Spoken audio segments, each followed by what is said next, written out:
Hola de nuevo, me desaparecí otra vez como 2 semanas y yo creo que así va a quedarse la dinámica de que más o menos cada 2 semanas esperen un video, a veces un poco más, a veces... No, yo creo que cada 2 semanas va a ser más o menos el output que voy a sacar, un video cada 2 semanas. Y es que había estado medio ocupado, o sea, primero con unas clases que estuve haciendo para unas alumnas, porque cubrí un profe ahí en la escuela en la que trabajo. Entonces, pues fue de que, no, pues revisar bastantes cosas. Fue una clase de aspectos neuropsicológicos de varias psicopatologías, anorexia, bulimia, eh, TOC y bipolar. Entonces, me llevó un rato, tuve que leer bastantes cosas, por lo menos unos veintitantos artículos y otros tres o... No, y otros como 4 libros por ahí. Bueno, o sea, no leer los completos, pero sí revisarlos, por ejemplo. Aquí todavía tengo algunos, ¿no? Por ejemplo, el PORPS de neurociencias, o... Uy, Tololoche. El Candle, de hecho está todo marcado. Es que tuve también que hacer otra cosa como de neurotransmisores, una pequeña clase como de psicofarmacología. Eso también me llevó tiempo. De hecho, fueron como 100 diapositivas en total. O sea, fue bastante. Tuve que cubrir clase para... En principio iba a cubrir supuestamente media hora, pero qué bueno que hice más, porque hubo como problemas con las dinámicas con los alumnos, como que no les dijo, avisó bien el profesor al cual cubrí cómo iba a ser la dinámica. Entonces el primer día no llevaron nada del trabajo, entonces pues, yo presenté durante 2 horas y cacho, no, cierto, como 2 horas, y luego otra clase también presenté otras 2 horas. Entonces, pues imaginarán que hacer material para 4 horas llevo un rato. Entonces, pues sí, por eso, básicamente.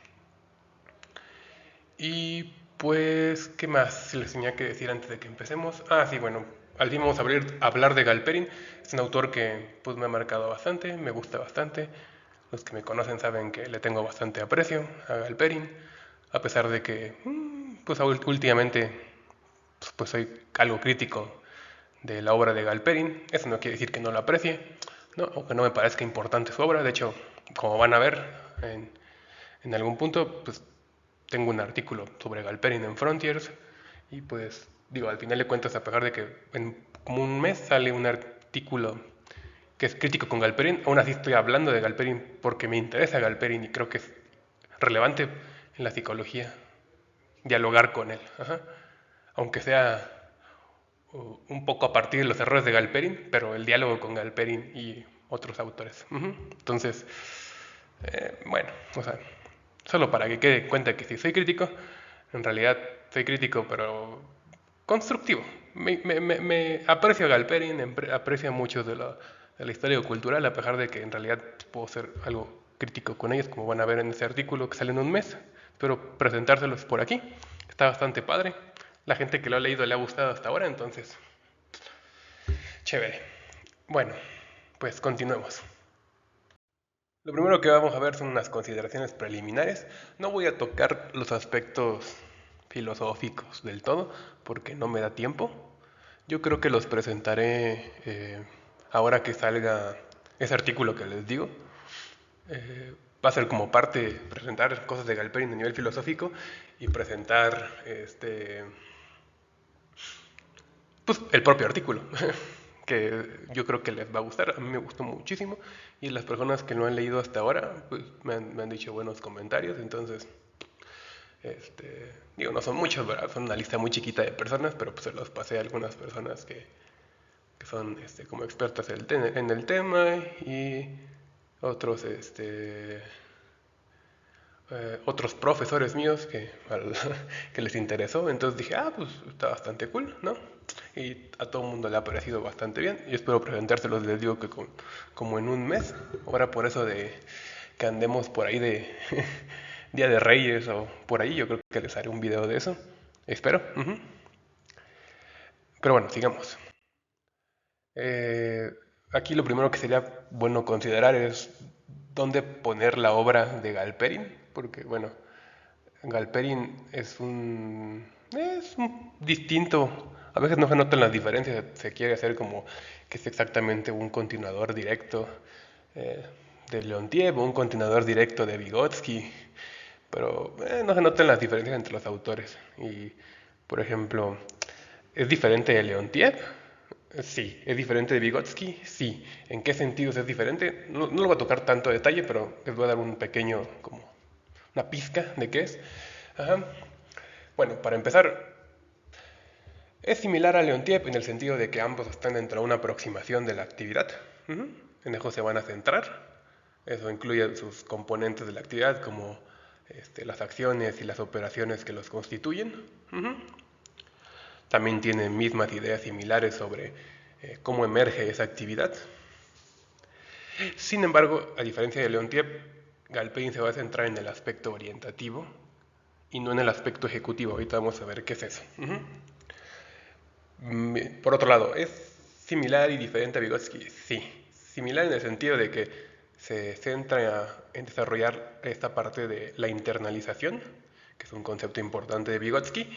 Diferente en el sentido de que se centra en una aproximación de la actividad, por supuesto, y Vygotsky está más centrado en una aproximación de las funciones psicológicas superiores.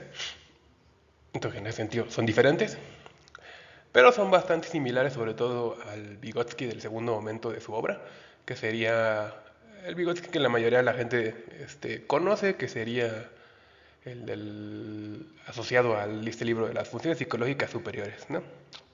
O el desarrollo de las funciones psicológicas superiores. Ese, o el bonito, ¿qué sería? Tomo 3 de las obras escogidas de Vygotsky, sí. Ajá, que es el que la gente suele hablar, porque es el que adoptó Brunner, el que adoptó Luria, el que adoptó en cierto grado Leontiev, el que adoptó Birch, el que sigue enseñando cuando acaso se llega a enseñar a Vygotsky. Sí, ese es como el Vygotsky. No quiere decir que no haya otros momentos de Vygotsky, de hecho hay varios momentos en la obra de Vygotsky que son diferentes y que cambian por completo sus fundamentos filosóficos, entonces se tiene que interpretar de manera diferente la obra, sobre todo lo que sería el aspecto de la primera obra de Vygotsky, antes de ese desarrollo de las funciones psicológicas superiores, y el tercer momento de la obra de Vygotsky. Es cuando se entra en cuestiones como Pereshivania, que son cosas que vimos en otros videos, ¿no? O sentido y otras categorías. Pero bueno, ahorita no nos da tiempo de entrar en esas cosas, pero en esos sentidos difiere un poco la obra de Vygotsky. Si alguien quiera ver esto, hay unos videos en el canal. Y además podrían consultar, bueno, cuando salga mi artículo, pues mi artículo. Pero ahorita podrían ver ese artículo de, de González Rey del 2011 sobre la obra de Vygotsky y sus diferentes momentos. Ese podría ser un buen inicio.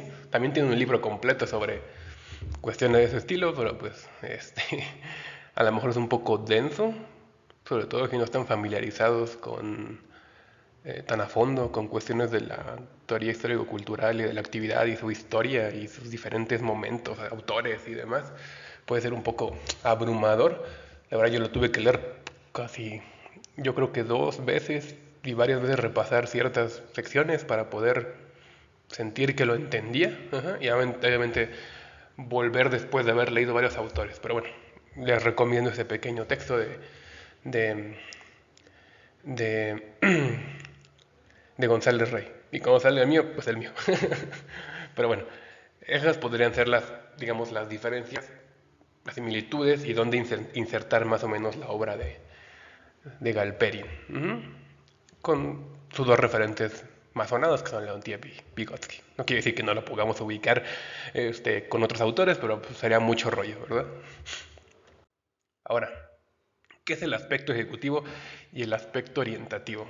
Lo podemos ver más o menos como con un ejemplo, ¿no? El aspecto ejecutivo pues, estaría dado en, por ejemplo, en andar en la bicicleta, sería todos estos aspectos que efectivamente son las acciones que se ejecutan. Por ejemplo, pedalear, mover el manubrio, frenar, ¿no? Direccionar la bicicleta para que vaya izquierda, derecha, todos esos son los aspectos ejecutivos. Y los aspectos orientativos, digamos, serían todas las consideraciones, ya sean externas o internas, que permiten regular esa acción que estamos realizando.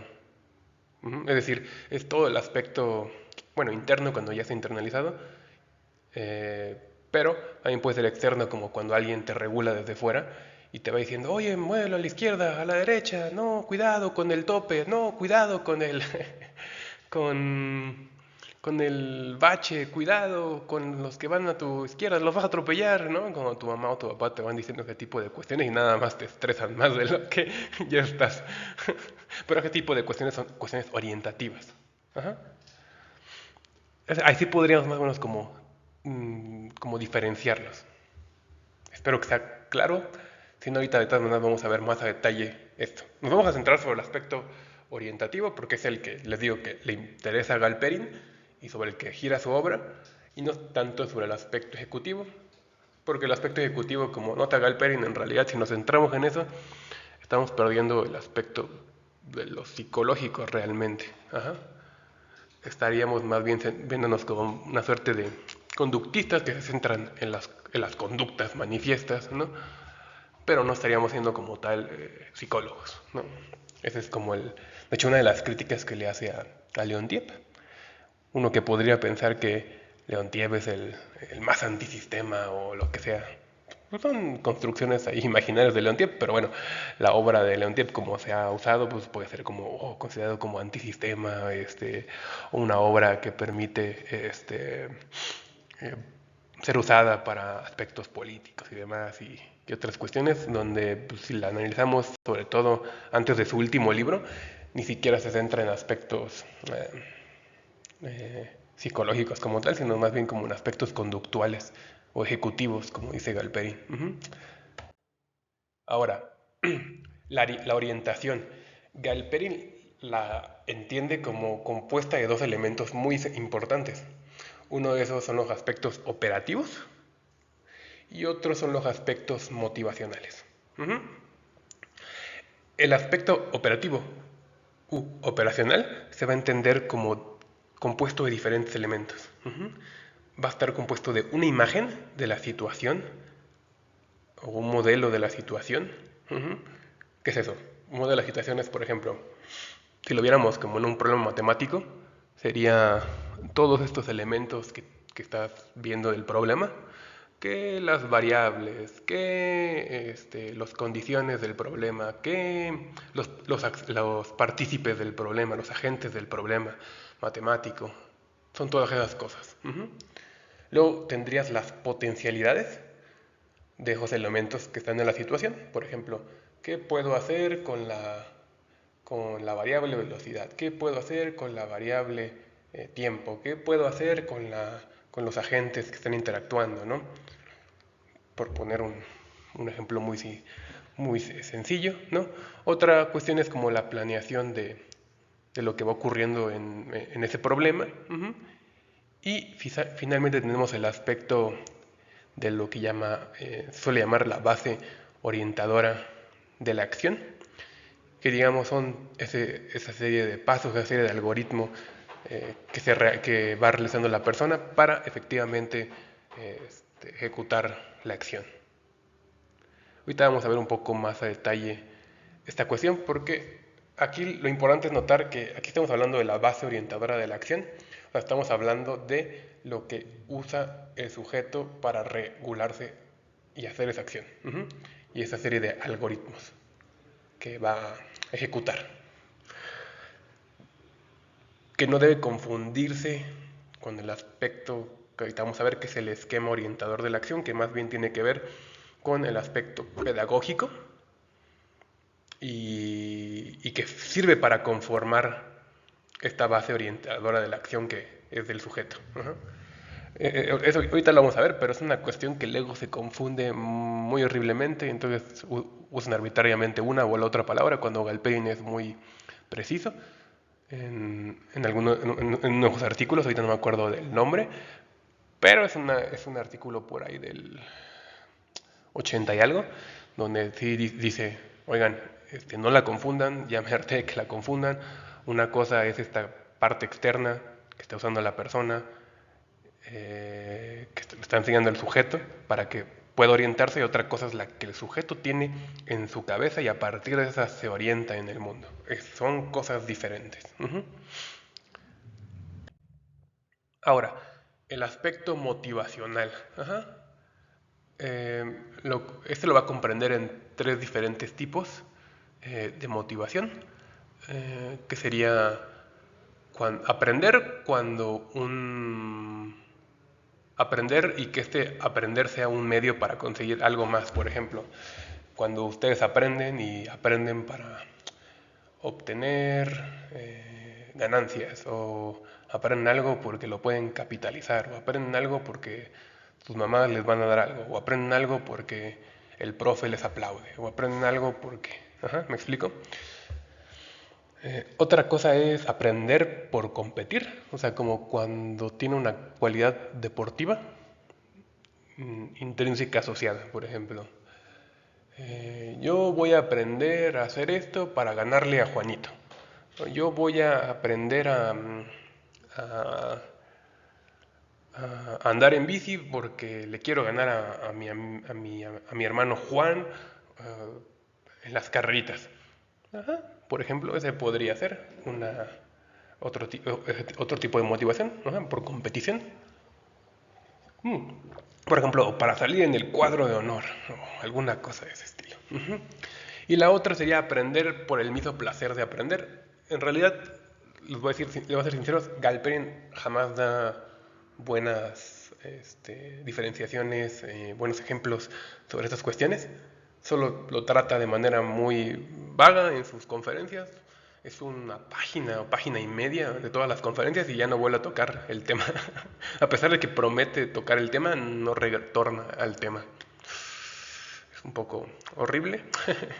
En realidad no trata los aspectos objetivos de la motivación o la motivación misma, sino más bien se centra en los aspectos objetivos que podrían conformar esa motivación, pero asume que los sujetos son como pasivos, como que yo te presento algo y tú has de tener que hacer algo. Entonces, ese es un problema que tiene Galperin, que es una cuestión que le complica toda la teoría. Para mí tiene raíces en la misma teoría de la actividad. Ahorita no voy a entrar en mucho detalle. Les digo que les puedo adelantar nada más que pues, tiene que ver con estas cuestiones dogmáticas de cómo asimiló el marxismo durante los tiempos de Stalin y que fue, digamos, divulgada así por Leontiev y asimilada por los otros. Por los otros me refiero a todos los que estuvieron alrededor de Leontiev, como Galperin, Talísina, entre otros autores. Y de hecho, cuando Leontiev intentó cambiar un poco el aspecto motivacional, porque se dio cuenta de que la teoría de la actividad, como estaba realizada en ese momento, no daba para explicar toda una serie de procesos complejos que implicaban meternos en la subjetividad de las personas. Cuando eso ocurrió, Galperin criticó, de hecho, a Leontiev porque pensó que Leontiev estaba dando un retroceso y estaba tornándose subjetivista o subjetivo. Entonces, de alguna forma, Galperin se tornó todavía más dogmático que el propio Leontiev. Pero digo, esas son cosas que les digo que desarrollo en ese artículo, que ya sale como en un mes. Entonces, yo espero que les guste, está bastante cool, así que no voy a ahondar mucho en el asunto, o sea, a detalle, porque pues, no tiene chiste, no es el objetivo. Ahora vamos con los aspectos pedagógicos de Galperin, que son cuestiones que según yo muy pocas veces se tocan, a pesar de que en realidad son súper importantes en la teoría de Galperin. Y esto lo hemos visto gracias a la publicación de las conferencias en el 2021 en inglés. Ese fue un gran logro por esta autora que se llama Irina Engenes o Engernes. Seguro estoy destruyendo su nombre, una disculpa. Pero ella tradujo junto con otro equipo de trabajo, pero ella fue la principal. Las conferencias de Galperin, entre otros textos de Galperin, parece que va a seguir traduciendo cosas de Galperin, lo cual está bastante cool. Pero bueno, gracias a lo que ella tradujo, se pudo entender ahora que hay como una diferenciación entre los subsistemas y los aspectos de la división ejecutiva orientativa, que estaban, como les digo, que un poco mezclados. De hecho, si ven ustedes varias caracterizaciones, van a ver todavía entremezclamientos de estas ideas, cuando deberían ser separadas. Ajá. Pero bueno, los tres subsistemas que sugiere Galperin están dados porque le parece a Galperin que las formas pedagógicas que se daban en su tiempo, y se siguen dando todavía, mantenían el proceso de aprendizaje como tal oculto. No hacían que el sujeto fuera consciente de su propio aprendizaje y simplemente era un proceso de mera memorización y de mero realización de acciones estereotipadas sin tener ninguna conciencia de qué estaba haciendo la persona. Entonces, al no tener conciencia de esas cuestiones, pues era un mal aprendizaje realmente, ¿no? Entonces, lo que hace Galperin es sugerir diferentes subsistemas que el pedagogo tiene que tener, bueno, el educador tiene que tener conscientes para la realización de este proceso pedagógico. ¿Cómo? ¿Cuáles son? Bueno, estos diferentes subsistemas son las condiciones para la generación del esquema de la base orientadora de la acción, las propiedades deseadas de la acción y el proceso de internalización o la conformación por etapas de la actividad. Esas son las tres. Lo que ha pasado, por ejemplo, es que estos elementos se separan y como que se tratan de manera disociada, entonces es un problema. Por ejemplo, el proceso de internalización en la formación por etapas se le considera casi lo único que dijo Galperin, cuando en realidad no, dijo muchas más cosas y se ha como, digamos, un poco distorsionado su obra. En parte por gente que la simplifica, por gente que la equipara con otros autores, como les digo, Leontief, cuando es diferente de Leontief. O sea, sí tiene relación con Leontief y lo demás, pero de hecho es crítico de Leontief, es crítico de Vygotsky, es crítico de un montón de autores. Entonces, es como una obra realmente aparte y pues, obviamente tiene una estructuración muy inmensa la obra de Galperin en sus momentos pedagógicos y se centra sobre todo en los aspectos objetivos de la pedagogía. Como pueden ver, es cómo generar nosotros la base orientadora de la acción, qué propiedades deseamos que vaya a tener y que puedan ser medibles y cómo ocurre y regulamos ese proceso de internalización o formación de las diferentes acciones. Y todo es de manera objetiva, porque les digo que Galperin tiene una cosa ahí que tienen muchos de los marxistas y muchos de los psicólogos marxistas que, digamos, se han propagado una y otra vez estas ideas materialistas, mecánicas de la concepción del marxismo en tiempos de Stalin. Pero bueno, volviendo a esto, tenemos el sistema 1, o el subsistema 1 más bien. ¿De qué está compuesto? Bueno, pues nos dice ciertas cuestiones que el profesor tiene que tener en cuenta. Estas son cualidades que debe tener el objeto o el producto que se va a generar. Es decir, qué velocidad va a tener, qué tamaño va a tener, qué orden va a tener, en sentido de las acciones y en sentido del objeto que va a producir la persona por esas acciones. Otra es el modelo o el ejemplo de la acción que vamos a dar a los niños, o a quien sea que está aprendiendo, ¿no? O sea, cómo les vamos a modelar, cómo les vamos a explicar estas cuestiones. Es algo muy importante porque imagínense, si yo le quiero enseñar a alguien a jugar fútbol y jamás le enseño cómo se va a patear el balón, cómo rayos va a aprender qué tiene que hacer, ¿no? Entonces, eso es algo muy importante. O, por ejemplo, si nada más les enseñáramos un montón de cosas, pero no les enseñamos qué estamos haciendo, cuál es el modelo que tienen que seguir para realizar mejor una operación matemática o un problema matemático, pues probablemente no vayan a aprender tan bien. Entonces, son cuestiones que tiene que considerar el profe o la profesora. ¿Qué herramientas va a usar y qué propiedades van a tener esas herramientas O sea, vas a usar, por ejemplo, regletas, no vas a usar regletas, vas a usar globos, agua, cubos, vas a usar hojas, papel, lápiz. ¿Qué características tienen que tener todas esas cosas? Y el otro es el plan de la acción a realizar, o sea, que indica los pasos y sus componentes a realizar y cómo se relacionan eso con las diferentes cosas. Esto va a permitir eh, que el educador genere la base orientadora de la acción, o el esquema de la base orientadora de la acción más bien. O sea, que lo pueda conformar. O sea, digamos, este aspecto del esquema tiene que reflejar todos estos aspectos para su conformación. Les voy a poner un ejemplo muy bonito visualmente nada más, no lo vamos a explicar del todo, que hizo Galperin y que explica en este libro de 2021. Miren este ejemplo muy bonito. A su izquierda tienen el esquema.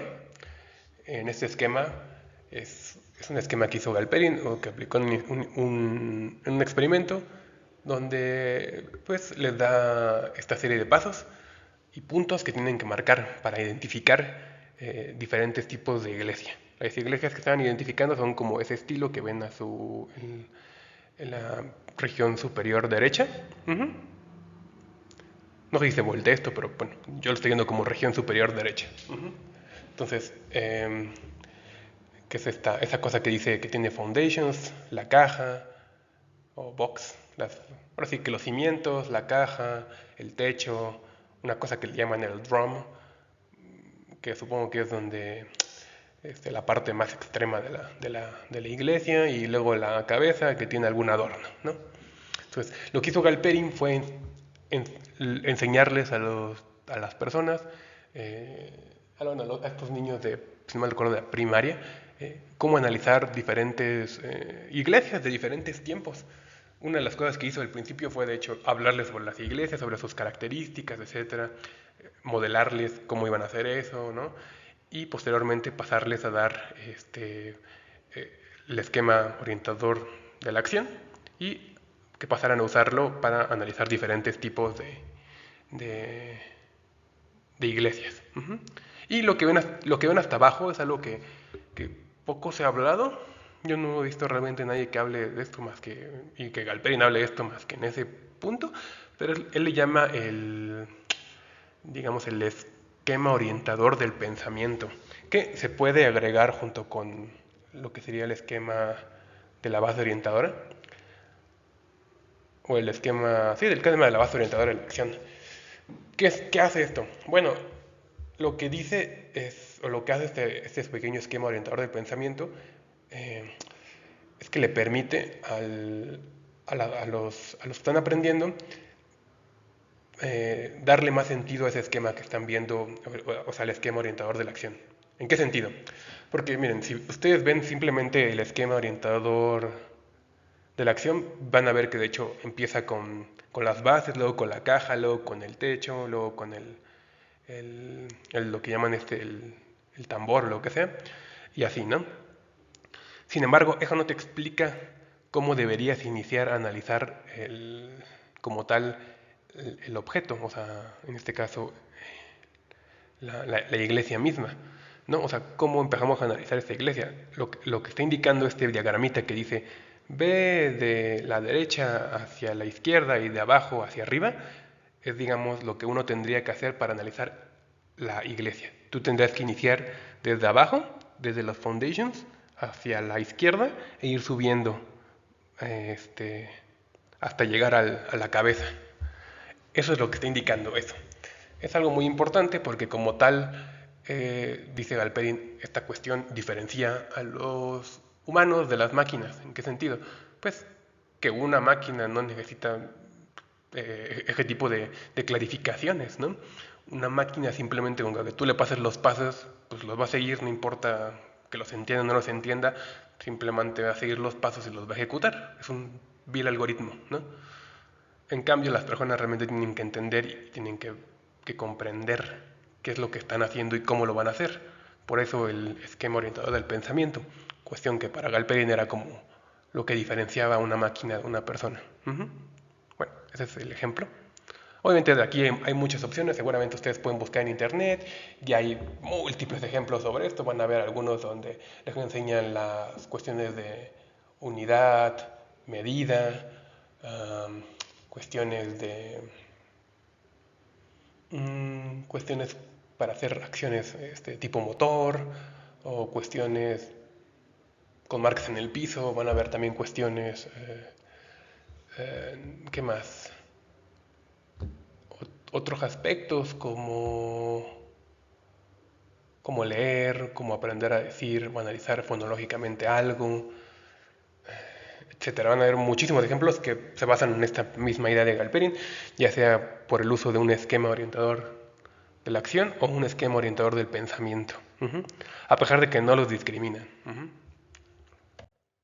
Ahora, el subsistema 2. ¿Qué rayos es el subsistema 2? Bueno, pues el subsistema 2 tiene que ver con aspectos de racionalidad, generalización, conciencia, criticidad y maestría de la acción. Es decir, aspectos o características que tienen que tener la acción, aspectos deseados de la acción que el profesor espera o la profesora espera sobre que tengan que tener sus alumnos para decir, ok, si la persona presentó todas estas características de sus acciones, quiere decir que está aprendiendo.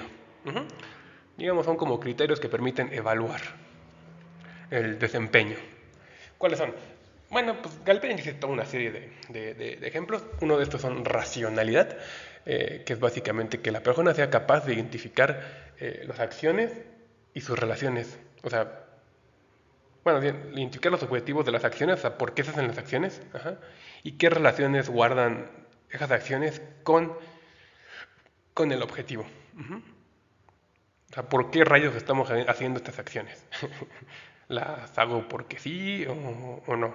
Eso tiene que ver un poco con el aspecto de la conciencia, es decir, que la persona pueda dar un reporte sobre eso que está ocurriendo. O sea, si una persona puede dar un reporte y explicarte a ti por qué el rayo está haciendo eso, por qué rayos está haciendo una operación de suma, de resta, de multiplicación, por qué rayos está haciendo una división y no está haciendo una multiplicación, por qué una fracción o por qué está haciendo la lectura de tal manera, por qué, ajá, ¿me explico? ¿Por qué está analizando la iglesia de tal manera y por qué no iniciar, por ejemplo, con la cabeza, o por qué no iniciar con el tambor, o por qué, ¿saben? Ese tipo de cuestiones. Generalización, es decir, que pueda hacer estas acciones, las pueda llevar a otros lugares, a otras situaciones, a otras, ajá, qué grado de generalización quiere. Criticidad, que, o sea, que sea capaz de comprender la lógica interna de estos mismos criterios, o sea, ¿por qué rayos me está poniendo estos criterios la persona que tengo enfrente, ¿no? O sea, ¿por qué rayos tendría que generalizarlo? ¿O por qué rayos tendría que externalizar lo que estoy haciendo? ¿Por qué rayos tendría que explicarlo, ¿no? Y otra cuestión son la cuestión de la maestría de la acción, que tiene que ver un poco con qué tan automatizado está el proceso, qué tan veloz es y qué tipo de forma de la acción la persona va a realizar. Eso tiene que ver un poco con el subsistema 3, ahorita vamos a ver. Eh, todos estos parámetros no quiere decir que todos deban estar incluidos. Esto es algo muy importante. Los parámetros pueden omitirse, algunos parámetros serán útiles para ciertas acciones y otros parámetros no lo van a hacer. Eso es algo que es muy importante y que luego no se habla. Pero sí, diferentes parámetros para diferentes acciones. No todos tendrían que hacer así. Por ejemplo, hay cuestiones a lo mejor que no importan tanto. Si lo que te interesa es que la persona sepa patear un balón, pues a lo mejor no te interesa mucho que te sepa decir para qué patear el balón así es mejor y otras cuestiones, ¿no? Eso dependerá de los objetivos pedagógicos. Y ahora, bueno, el subsistema 3 que como les digo, tiene que ver ya con este aspecto de las etapas, que luego es lo que les digo que se suele más asociar con Galperin más que otra cosa, ¿no? Bueno, el último subsistema está compuesto por todos los elementos preparativos para esta realización de la acción y su proceso de internalización tiene que ver desde la conformación de la motivación, que es lo que veíamos arriba, el tipo de construcción del esquema orientador, ya sea que se le entregues por completo la programa así de, mira, ten, aquí está tu cosa para que analices las iglesias y se acabó. Tú nomás síguelo. Que es una opción, pero también hay otras opciones, como que la persona lo construya con el profesor o la profesora. Eso es muy importante. Eso también puede ser, eh, pues como dice Taliesin o Galperin, que puede ser motivador. Pues sí, puede ser más motivador en el sentido de que pues la persona dice, ah, yo lo creé, ¿sabes? Es mío, yo lo hice. Entonces, pues como yo lo hice, pues debe estar correcto, a pesar de que en realidad lo están guiando para que tenga esa, esa conformación, esa idea, esa formación, ¿no? Y luego vienen todos estos aspectos de las formas, que son las que son muy populares con Galperin, que son forma material, materializada, habla social, externa, habla privada y asiliente y mental. Ajá. Estas en realidad son las categorías que usó Galperin, a pesar de que pues, a veces les dan otro tipo de categorización, pero en realidad son estas. Ujú. Así es como vienen en las conferencias. Material materializada tiene que ver con cuando uno manipula un objeto que es material o materializado, que es material y que es materializado. Material es cuando es un objeto realmente concreto en el mundo, como por ejemplo esta bonita taza. Y materializado es cuando es una cuestión simbolizada de ese objeto. Como por ejemplo, si yo pusiera un dibujo de una taza, es un símbolo de ese objeto material. Eso se refiere con materializado. También pueden ser cuestiones como de... no es lo mismo hacer matemáticas con regletas que hacer matemáticas en una hoja de papel, ¿cierto? Una es material y la otra es materializada. Básicamente es eso. Y la orientación, pues también va a ser material o materializada, que en su caso probablemente sea materializada. ¿Por qué? Pues como les dije, es un esquema, es un papelito, es una hoja que le va guiando a la persona para que vaya realizando esto. Obviamente ya cuando la persona se va volviendo muy hábil para usar este pequeño papelito, se puede ir quitando poco a poco, removiendo, poniéndolo lejos, volteándolo, para que la persona lo empiece a hacer también por sí misma. Ajá. Obviamente hay pasos para que esto ocurra. Ujú. El siguiente paso sería cuando la persona empieza a hacer ese tipo de cuestiones de manera social externa. ¿Qué quiere decir eso? Bueno, quiere decir que el objeto y la orientación van a estar dadas de manera verbal, pero en una comunicación con otro.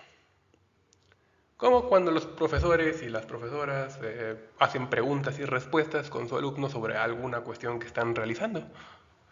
Lo que está padre de esta opción es que puedes ir viendo cómo se va, eh, digamos, automatizando y puedes irlo controlando todavía muy bien, en el sentido de que tú le puedes decir, ah, bueno, ahora dame el paso número 3, ahora dime, ¿cuál es el paso número 4? ¿Qué hay que hacer en el paso número 2? ¿Me explico? Ujú. Ah, ¿cuál es el resultado de esto? ¿Saben? Entonces pueden irse regulando y actuando de manera verbal. El objeto que están usando, como dicen aquí, es el lenguaje. Ajá. Y la orientación está dado en la interacción comunicativa con nosotros. Por ejemplo, la maestra o el maestro le puede decir, no, así no es. O le puede decir, no, acuérdate que en el segundo paso hay que primero analizar qué. Ujú. Ciertas ayudas le puede dar y lo está regulando de esa manera. O le dice, no, no, no, Juanito, no, acuérdate, antes de que estemos en la cuestión de la multiplicación, tenemos que hacer primero una suma. Y Juanito, ah, sí, es cierto, y ya. Otra cuestión es el habla privada siliente. En este caso, como dice Galperin, ya hay menos control. Eh, el objeto y la orientación van a ser dados en los murmullos y los movimientos labiales que haga la persona, o van a estar dados ahí. O sea, obviamente está usando su lenguaje para regularse y para representar el objeto el cual está usando, pero el maestro o la maestra tiene menos control. Entonces, ¿qué es lo que le queda a la maestra o al maestro? Pues le queda hacerle preguntas como de ¿en qué paso vas? O en este sí, pues sí, básicamente en qué paso vas antes de que te dé la respuesta, porque no hay gran cosa que puedas hacer en ese momento. Y finalmente es el mental, donde lo que te queda es básicamente el resultado. Digamos, la orientación y el objeto ya están completamente internalizados o ocurren dentro de la cabeza de la persona. Ajá. Pero, y lo que da la persona es básicamente un resultado. Ujú.